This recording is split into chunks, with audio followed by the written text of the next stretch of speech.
in the interest of fairness, and you and I have been, mostly me, have been accused of being one-sided about things. And I've been very forthright with the fact that I'm sure it seems that way, but when one party is literally in charge of everything, it's again, what am I going to say about the Democrats other than they have no agency right now and they're weak? I mean, fine, I'll say that every time. But I will say this. I don't know if you've been following this. Graham Plattiner, who's running against Susan Collins in Maine, it's oyster farmer, straight talker, the whole thing. Supposedly had a Nazi tattoo. Don't know if it was or wasn't. He says he was drunk and didn't know it was a Nazi tattoo, and he's since had it covered. Whatever. It has now come out that he was sexting a bunch of different women on some website that, or some dating app I'm unaware of, and his wife knew about it, and he's in therapy, and they are trying to work through it and all those kind of things.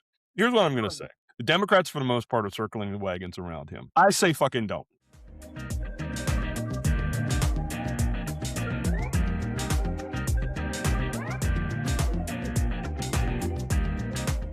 If he's tainted, cut his ass loose. And I know that means that we don't have if that happens, we don't have a chance to take the Senate. But in the interest of fairness, if I am going to be calling for the heads, not literally, but if I'm going to be calling for the political heads of Republicans who are doing shitty things, then I have to go the opposite direction too. And I think the Democrats are making a bad choice by backing Plattner. And I do believe, I'm like you, I believe in second chances and all of that kind of stuff. But it's like, how many questionable things have to happen before we finally go, I can forgive one thing, maybe forgive two, but when 3, 4, 5 kick in, at some point you got to go, this guy is maybe not the guy we need to be backing. I mean, it's just, it's this past week watching not only the wagon circle, but actually watching all the turmoil going on in politics.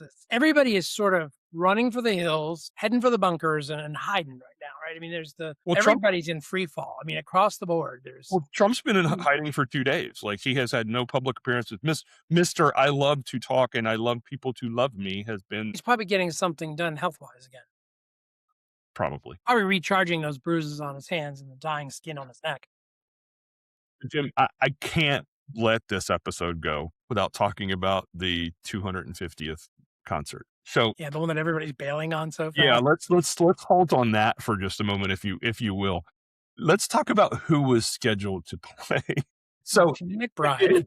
It has long been said that the right has the weeniest, for lack of a better term, celebrities, right? The left gets all the good ones, but so Martina McBride, who wonderful singer, nothing against her, but pretty sure she hasn't done anything lately. Young MC, who is our age. Milli Vanilli, only half. CNC Music Factory. He's the only one. One of three. Of Milli Vanilli. I'm not sure if it's Milli or Vanilli. Does it really matter? Neither of them was real. Right.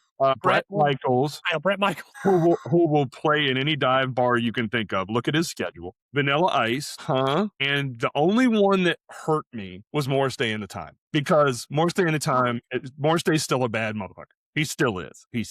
But he was the first one to go, I don't even know what you're talking about. I'm out. Thanks. But yeah, most of them have bolted so far. So because it came with political weight suddenly, right? It was like and this just goes to show how out of touch a lot of the MAGA at the top are. That, Jim, look, I'm 58, you're 59? Yeah, very quickly running into 60. Okay, well, I just turned 58 last week. So I know, because I called you saying yes, you did. You woke my ass up. But that's another story. That hour difference fucked with you. But anyway, or you were fucking with that's what real friends do, though, right? Real friends don't let your birthday go by without an No, I agree, and I appreciated it. I didn't appreciate it in the moment. I appreciated it the next morning when I thought about it. But no, that's how out of touch they are. I'm telling you right now, if I were a promoter and I put that group together, people would be like, huh? Well, it was sort of, the thing that was interesting, and it wasn't talked about, was it was billed as a state fair circuit. And that's where all those singers are nowadays. They're the state fair circuit. That's all they do. Right. But let me ask you a question. So let's even look at George W. Bush. If George W. Bush had said, I want to put a concert together for America's, I know he wasn't in office on his 250th, but bear with, or just, I want to put a freedom concert together on July 4th because I'm the president and I love this country and that's what I want to do. Do we believe for a minute that he couldn't pull some high-end country acts? Absolutely. Sure. Absolutely. If he asked, I don't know. If he was alive, I mean, I don't know. I don't. Pardon my timeline. I'm not a huge country music fan. I think Garth Brooks was huge when he was in Mhm. office. I'm pretty sure Garth Brooks would have come out in the red Yeah. in the I American mean, I flag mean, shirt, yeah, and he yeah, could have pulled some people. yeah, he would have had a group of standards to his age that would have been in Right, his fold, yeah. right. No, he's a Trevor good Norton probably would have had any of the right. you know? Right. He could have pulled Donald Trump is so toxic and so out of touch. He pulled CNC fucking Music Factory. Who I would have and done I that. could be Oh my very wrong god. here, and I could be very wrong here, but I think they had like the one hit. I don't know, and they may have recorded all along, but I have not. I'm pretty confident that I have not heard a CNC Music Factory new I think song the in CD I have of 25 theirs is the years. only one with the one song. It's breakfast, all right. No, that's Rob Bass. DJ, Yeah, go to sorry, Rob no. Williams. What was it? Dude, that's the '90s. You want me to You know what remember? I'm talking about. Anyway, yeah, Freedom Williams. Did you see did you see Freedom Williams? He says he's still doing it. Did you see the video he posted? No. He's literally on the toilet and he said, Yeah, yeah, yeah, yeah, "I'm yeah. taking a shit." And he's like, "The day that I let y'all tell me what to do is the day that I die." And I thought, "Okay, you know what? I'm gonna give you That's that." 'cause you're doing it while you're doing a deuce on the toilet, Right. right? I'm gonna give you that, sir, and I'm also thinking you probably don't have a lot of options anyway, so you do that, big boy. You go for it. But no, I mean, so and then so Trump, of course, is like, well, the person everybody really wants to see is me anyway, so I'll headline I'm it. gonna make it a MAGA rally. Right, and it's like, It dude, was his birthday anyways. It wasn't for the 250th anniversary. no, I Let's know, be but real. that's All true. these events are about his birthday. Well, because everything is about him. So, speaking of something so again, he'd been doing I think it was last night or the night before, he started another posting spree where he posted like, I don't know, like seriously, like I'm sure I got the number wrong, but like 100 times until like 1 a.m. and all of that. And here's the problem I have with that. First of all, we have never, and I understand that the technology hasn't always been there, but even since we've had text messaging, we've never had a president who just stream of consciousness posts for hours and hours and hours. It's like you're not doing things for the American people because you're on your fucking phone. Somebody take a phone away from grandpa, That have him do actually some work. that aligns exactly with where the world is right now. People are so damn busy on their phones, they don't Right. even know what's going on around them. In some ways, Donald Trump epitomizes, not epitomizes what Americans are. You No, know, their I phones, their screens, they're here and nowhere else. no, I agree. I agree. But I don't think well, this was going to be my next question. Why are we normalizing this? And what I mean by that, I don't mean you and me, but we've gotten so desensitized to it. We're like, well, Donald Trump posted all night again. It's like you're the leader of the free world and you're posting AI videos of you and he and George Washington on horses. And there's what am I trying to say? The thing that we used to, the space shuttle, which doesn't exist anymore because he cut funding to NASA. I mean, it's just in what His world? image on Mount Rushmore. So what I think our friends over at Real American Media said, which was the best, is he's quickly trying to put his name and face on everything he can because no one in their right mind will ever honor him in the future. He will Right, never be seen as a figure that earns the honor of one right. of these monuments. And I can't remember who said it, but somebody on the left said that the first thing that assuming and a big assumption, I know, but assuming that a Democrat wins in 2028, the first thing they should do is name anything that Trump built the Barack Hussein Obama whatever, because the But president. Obama has to be dead to do that because our Evidently constitutional not. rule, the rules do say, and they are pushing on some of this, you can't name things after someone was alive. And that's what's been saving us so far. Right. Well, you're also not supposed to put anybody on money that's not already dead, but he and his friends on the people he put on the Well, board. yeah, but who wants a $250 bill anyway? There are MAGAs that will spend their last $250 to get that fucking bill. You watch. But Jim, I want to talk about something that kind of I think it flew completely under the radar. So just bear with me for a minute because this shook me. So historically, federal agencies have supported research not in the spirit of an investor looking to make a quick profit, but rather in the spirit of a benefactor looking to do real good in the world. Trump has given Russell Voigt, who is the Office of Management and Budget Director, free rein to destroy key engines of progress, including universities, research institutes, and scientific and professional associations. Under the proposed OMB rules, for example, every research grant awarded by the federal government would be vetted by political appointees who could overrule decisions made by scientific experts doing the peer review process and deny the award if it doesn't advance the president's priorities. It discourages universities and research institutions from prioritizing investments in the kinds of research that are politically out of favor under the current administration, but that have the most potential to support big innovations long term. For example, any organization facilitating diversity, equity, inclusion, and accessibility would be ineligible for future federal research funding and could have their current grants canceled as well. Okay, so Chuck, this model's not new. The same model is being used on how a lot of the states are starting to form around the gerrymandering process. There's True, things but going on everywhere. I mean, we're creating a country that is going to be, if everything he wants goes, we have a sense of anything that's driven as a decision will have a political side or behind it. And if it doesn't advance the current party's beliefs, if it doesn't fit the benevolent supreme leader's guidance, then it won't be spoken about and you'll disappear. I'm aware. I'm aware. It just this it. I just wanted to go over that because that came across. I was on. I think I was on Ground News reading that, but it we know. I mean, we know, Jim, and Yeah. you. I mean, no, I'm serious. You said out loud what we all know, but it just blows my mind. There's And just, maybe it shouldn't, but it blows my mind how insidious this administration is that he hates gay people, trans people. There's a guy that goes on CNN and his name escapes me right now, but he's on one of those panels. It's not Scott Jennings. It's the other dickhead that smirks it all the time and thinks he's superior. And he bills himself as an anti-trans advocate. And I'm like, really? With all the things that are going on in the world, you're positioning yourself. that's what you're hanging your hat on? And 10 years ago, 10, 15 years ago, you'd have been laughed at. It's like, nobody gives a shit. I saw a political cartoon the other day, and it was Donald Trump with his arm around a MAGA-headed person, and behind him it was, $5 gas and no health care and this and that and the other thing. And he goes, look, a trans person. And that's pretty much where we are. I mean, he's going to continue to do anything he can, but then it is Taco Tuesday. Anytime it gets a little too hot, as soon as he realized that Republicans were starting to push back on him, he's like, all right, we'll get rid of the slush fund. I don't believe for a fucking second it's over. He's gonna be like, or he's gonna do like we did with the tariffs and figure a workaround because he's gonna do that. And Marco Rubio, who you and I have both said that we had some modicum of respect for before he got into the Trump administration and sold his soul, was being grilled in front of Congress today, and they were talking about the Ebola breakout, and they were saying, Doge cut AID, and that caused a problem. He's like, I don't believe that. I don't believe that. It's like, dude, Even Elon admitted it. well, the congressman, whoever it was, and I can't remember, it was a Democrat, but he was hammering me. He's like, so you won't even agree that our rapid response was cut.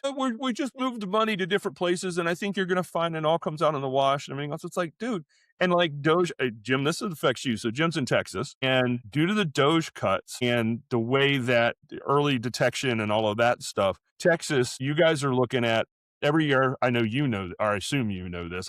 This was all news to me. There's a thing called the New World screwworm, and it infects cattle and bores its way out. Like the babies bore their way out. Like what was the flu that happened in the UK? Remember the bovine virus breakout? Yeah. The foot and mouth or whatever it was called. Yeah, but these actually grow inside and then bore their way out. And when they do, the cow dies. We don't have the early detection anymore, and we don't have because Doge cut all the stuff. And Texas cattle people are throwing up a flag and saying, these worms don't give a fuck about the border. They're going to go where they go, and it will decimate the cattle industry. And, same old thing. I'm going to come back to it. I'm just going to go on this. There's a lot of things that I think are conspiracies, but something is going on in the world right now as people are caring less about the future and only living in the moment to get something done.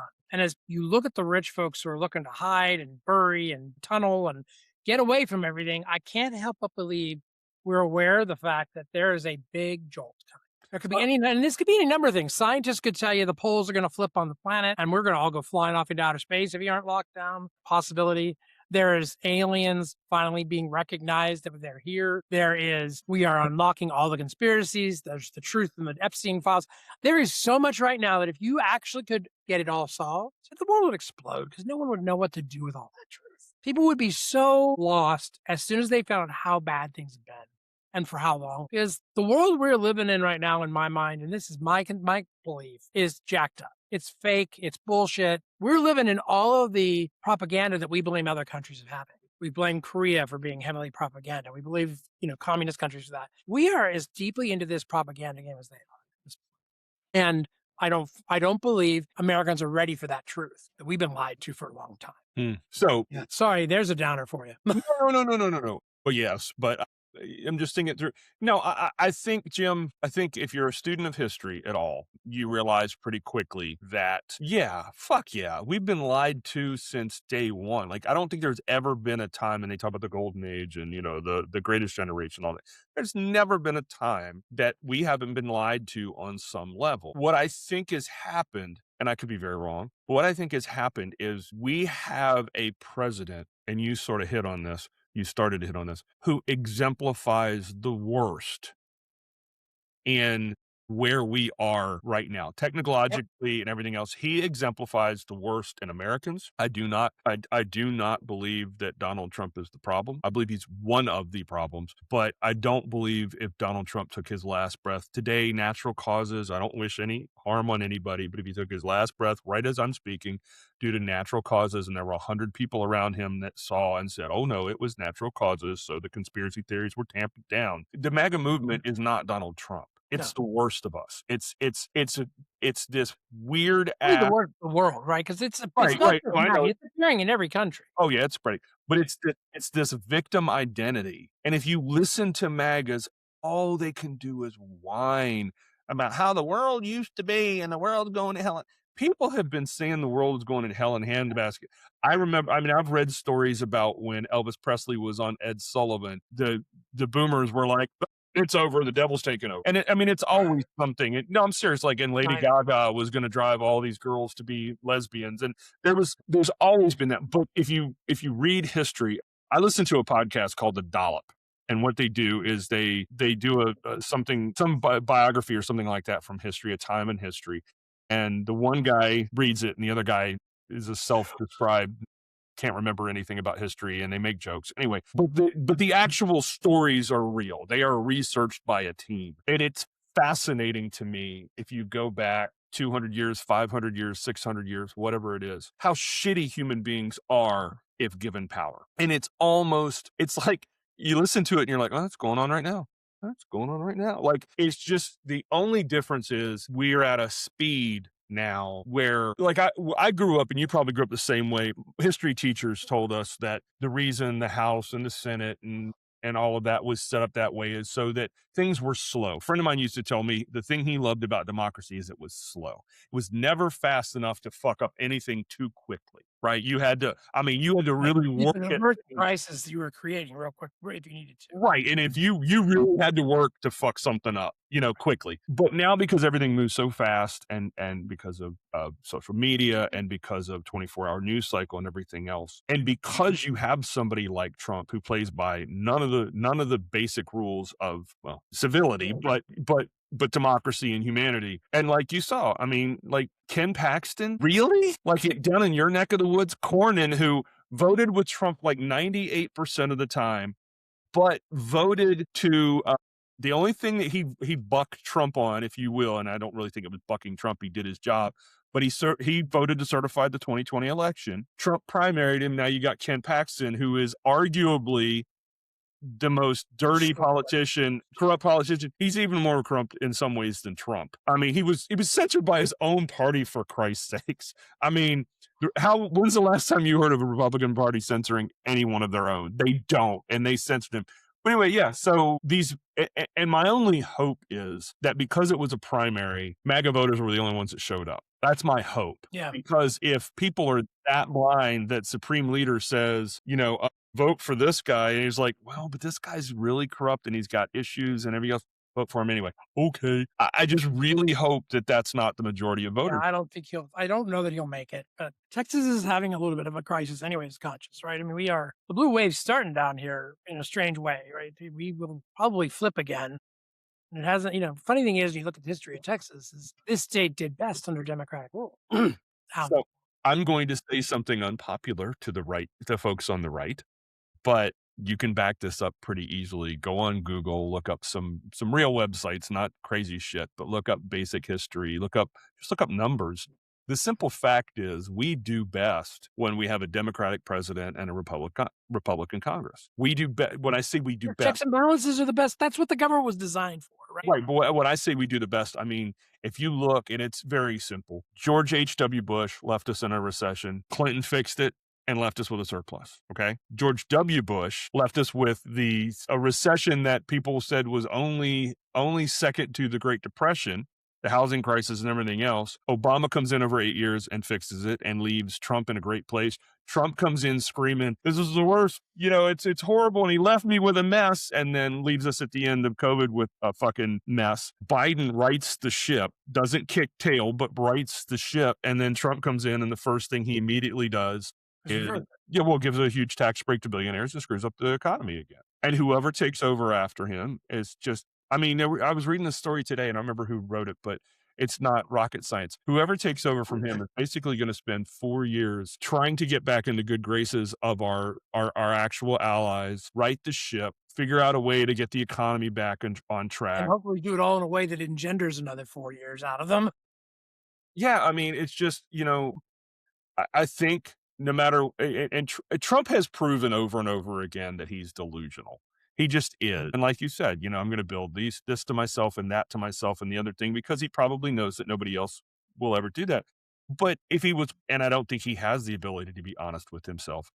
If he was honest with himself for 5 minutes, he would say, my legacy is going to be hate speech, authoritarianism, screwed up the economy twice, didn't give a shit about the American people, got us into an unwinnable war that jacked gas prices up, and my fellow Americans are living off of credit cards to just feed their family.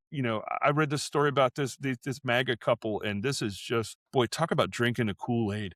The guy was talking about, he's a Trump voter. He said he would vote for Trump again if he could, but he and his wife are hurting so bad that they're fasting every other day because they don't have money for food, but they just know Trump is going to fix it. And I'm just like, I'm not trying to be funny, but if my family's starving, I don't give a shit who you are. If you're the one who's not helping my family, I don't care how much I like you as a politician. Forget you, Jack. And it just keeps going. I don't understand. Yeah, true. It's true. Well, there's always something going on that's bright and positive. Chuck, I know you'll have something for us today. Well, do you have a baggie? I don't have a baggie because I feel like the American people deserve a baggie for letting this shit happen right now, honestly, because you and I both, right? We're part of that. I include us in that. We're doing something by at least talking about it and trying to get people to think about it. But we're allowing this to happen, folks. This is our country, not his. This is our country, not the billionaires. This is our country, not the politicians. We have the power in our hands to change things, but we seem to forget. And the only thing I get a little bit excited, hopeful about is seeing things like, as much as we try to suppress the Epstein files, they don't get suppressed.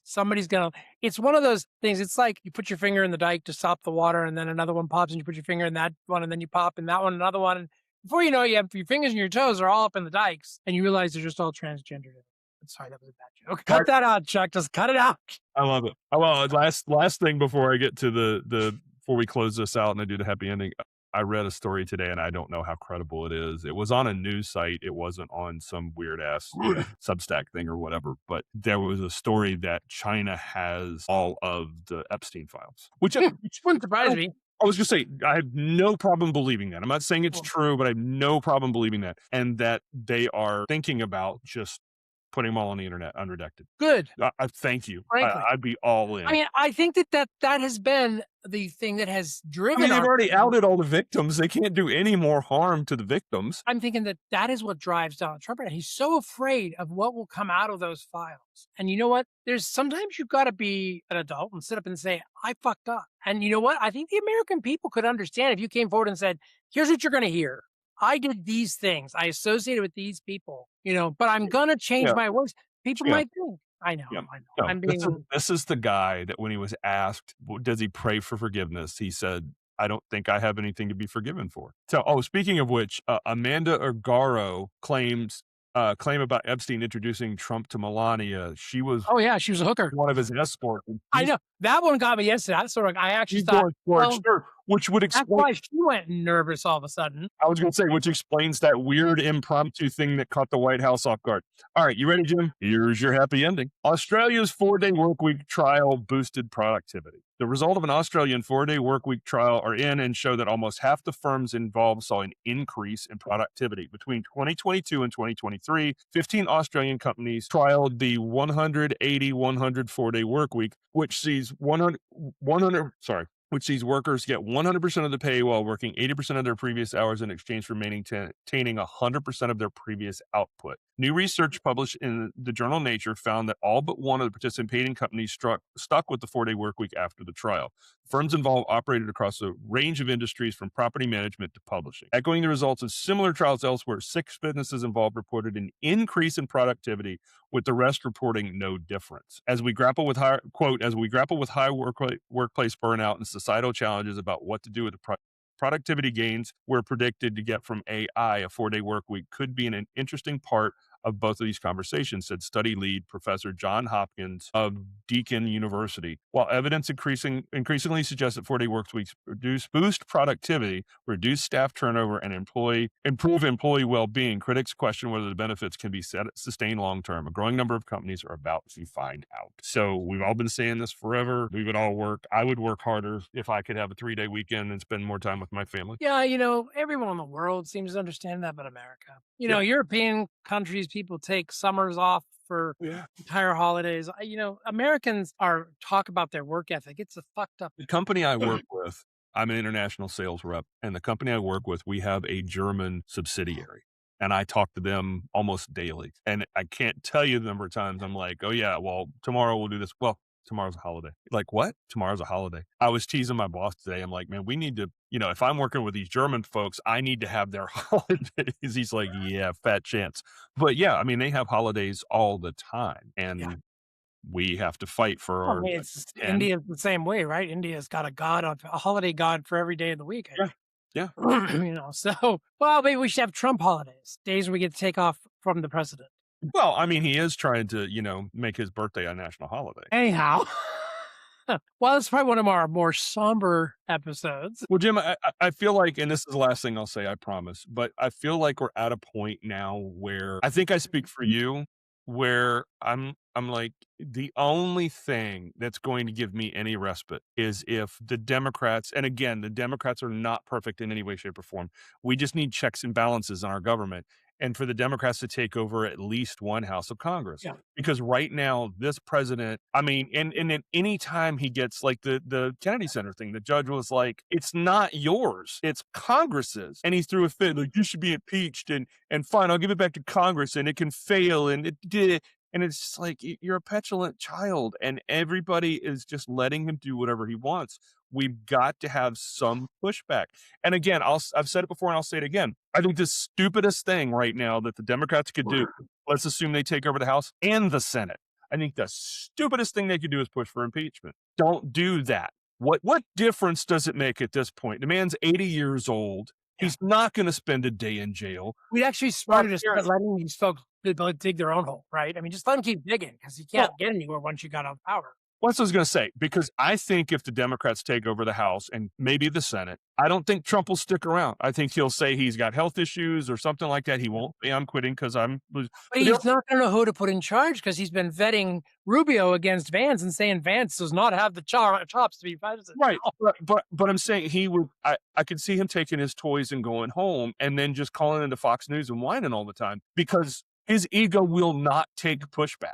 And that's what I'm saying. I don't think they should impeach. I think what they should do is just push through every bill that makes sense for the American people and put it on his fucking desk and say, I dare you to veto. Yeah, I mean, start the rally, right? Start rallying people back to the right causes in the right places. Pull them in from the insanity and the fringe and start saying, look, we can build this country back and we can leave him in office and do it. Well, that's what I'm saying. Check and balances bring.